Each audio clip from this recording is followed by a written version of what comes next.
Genesis chapter 33. And Jacob lifted up his eyes, and looked, and behold, Esau was coming, and 400 men with him. And he divided the children to Leah and to Rachel, and to the 2 slave girls. And he put the slave girls and their children first, and Leah and her children behind, and Rachel and Joseph last. And he passed over in front of them, and bowed himself to the ground 7 times, until he came even to his brother. And Esau ran to meet him, and embraced him, and fell on his neck, and kissed him, and they wept. And he lifted up his eyes, and saw the women and the children, and he said, "Who are these with you?" And he said, "The children with whom God has favored your servant." And the slave girls came near, they and their children, and they bowed. And after this, Rachel and Joseph came near and bowed. And he said, "Who is all this camp which I met?" And he said, "To find favor in the eyes of my Lord." And Esau said, "I have much, my brother.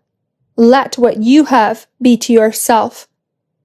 And Jacob said, "No, please, if I now have found favor in your eyes, take my present from my hands.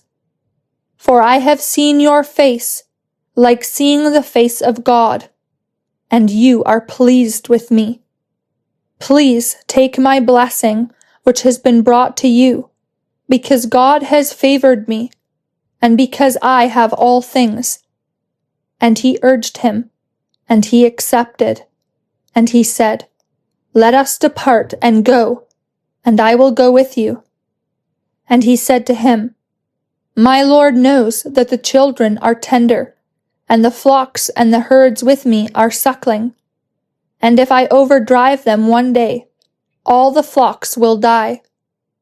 Please let my Lord go before his servant, and I will move on by stages at my ease, according to the pace of the stock which are before me, and according to the pace of the children, until I come in to my Lord, to Seir."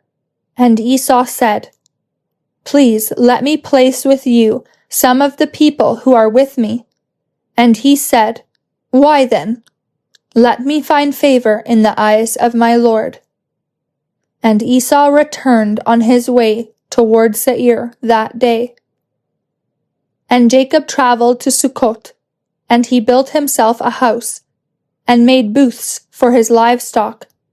For this reason he called the name of the place Sukkot. And Jacob came in peace to the city of Shechem, which is in the land of Canaan, as he came from Padan Aram. And he camped in front of the city. And he bought that part of the field where he had stretched his tent, from the hand of the sons of Hamor, the father of Shechem, for 100 pieces of silver. And he set up an altar there, and he called it El, the God of Israel. Mark chapter 5. And they came to the other side of the sea, to the country of the Gadarenes.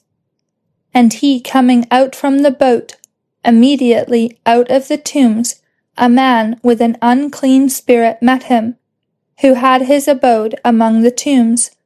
And no one was able to bind him, not even with chains, because he had often been bound with fetters and chains, and the chains had been torn by him, and the fetters had been shattered, and no one was able to subdue him. And continually, night and day in the hills, and in the tombs, he was crying and cutting himself with stones. And seeing Jesus from afar, he ran and bowed the knee to him, and crying with a loud voice, he said, "What is to me And to you, Jesus, Son of the Most High God, I adjure you, by God, not to torment me. For he said to him, Unclean spirit, come out of the man. And he asked him, What is your name? And he replied, saying, My name is Legion, because we are many. And he begged him very much that he would not send them outside the country. And a great herd of pigs were feeding there near the mountain. And all the demons begged him, saying, Send us into the pigs, that we may enter into them. And Jesus immediately allowed them. And coming out, the unclean spirits entered into the pigs, and the herd rushed down the cliff into the sea. And they were about 2,000, and they were choked in the sea. And those who fed the pigs fled, and they told it to the city and to the fields, and they came out to see what was happening. And they came to Jesus, and stared at the one who had been demon-possessed, sitting and being clothed, and being in his senses, the one who had the legion. And they feared. And those who had seen related how it happened to the demon-possessed one, and about the pigs. And they began to beg him to depart from their borders. And he, having entered into the boat, the former demoniac begged him that he be with him. But Jesus did not allow him, but said to him, Go to your house, to your own, and announce to them what the Lord has done to you, and favored you. And he left, and began to proclaim in Decapolis what Jesus did to him, and all marveled.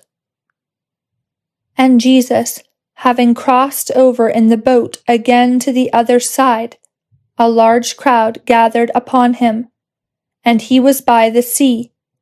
And behold, one of the synagogue rulers, named Jairus, or Jael, came, and seeing him, he fell at his feet. And he begged him very much, saying, My daughter is at the last end. I pray that you will come and lay hands on her, that she may be cured and live.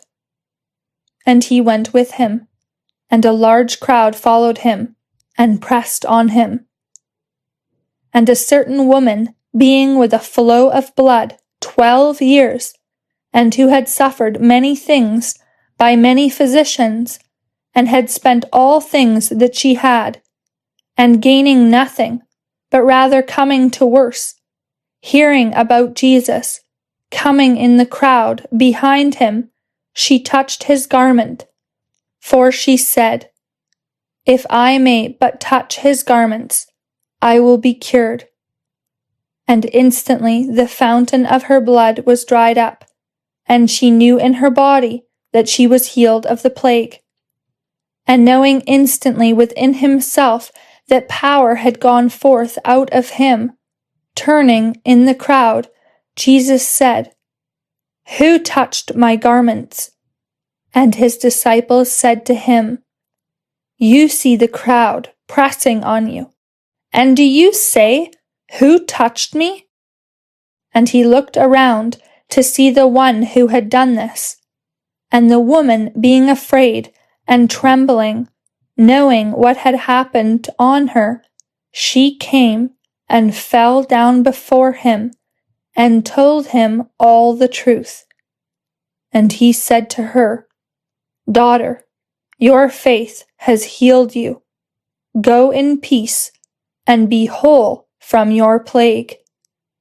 As he was speaking, they came from the synagogue ruler, saying, Your daughter has died. Why do you still trouble the teacher? But hearing the word spoken, Jesus said to the synagogue ruler at once, Do not fear, only believe. And he did not allow anyone to go with him except Peter and James and John, the brother of James. And they came into the synagogue ruler's house, and he saw a tumult, and weeping, and much wailing. And going in, he said to them, Why do you make a tumult and weep? The child has not died, but is sleeping. And they laughed at him. But putting all out, he took along the father and the mother of the child, and those with him, and passed on into where the child was lying.